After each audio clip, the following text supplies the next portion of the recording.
Spiritual മേഖല പലപ്പോഴും വളരെ നെഗറ്റീവ് മേഖലകളിൽ ഒന്നാണ്. എന്ന് പറഞ്ഞു കഴിഞ്ഞാൽ ഒരു വ്യക്തിയെ സ്പിരിച്വൽ ആണെന്ന് കാണിപ്പിച്ച് കഴിഞ്ഞാൽ ആ വ്യക്തിയുടെ പുറകിൽ നിൽക്കുന്ന ഊർജ്ജം സ്പിരിച്വൽ ആണെന്ന് ഒരു നിർബന്ധമില്ല. അതൊരു നെഗറ്റീവ് ഊർജ്ജമാവാം. ഒരു അതായത് മനസ്സിലാക്കും, നമ്മളിപ്പോൾ ഈ അധർമ്മമായിട്ടുള്ള കർമ്മങ്ങളുണ്ടല്ലോ, ബ്ലാക്ക് മാജിക് അല്ലെങ്കിൽ കൂടോത്രം മന്ത്രവാദമൊക്കെ, എന്തുകൊണ്ടാണ് അവരുടെ അടുത്തോട്ട് ആളുകൾ കൂടുതൽ പോകുന്നതും അത്തരം മേഖലകളിലോട്ട് കൂടുതൽ ഈ ആളുകൾ എത്തിപ്പെടുന്നത്? എന്തുകൊണ്ടാണ്? ആ എനർജി ഇഷ്ടപ്പെടുന്നു.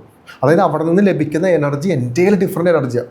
അതായത് നമുക്കൊരു പീസ്ഫുൾ മൈൻഡിലോട്ട് പോകാൻ, അല്ലെങ്കിൽ നമുക്ക് അടുത്ത ഗ്രേഡിലോട്ട് പോകാനൊന്നുമല്ല ആ എനർജി നമുക്ക് ലഭിക്കുന്നത്. നമുക്ക് മറ്റ് പല കാര്യങ്ങളും ലഭിക്കാൻ കിട്ടുന്ന എനർജിയാണ്. ഇത് നമുക്ക് ഒരുപാട് ഇഷ്യൂസ് സംഭവിക്കാൻ തുടങ്ങും.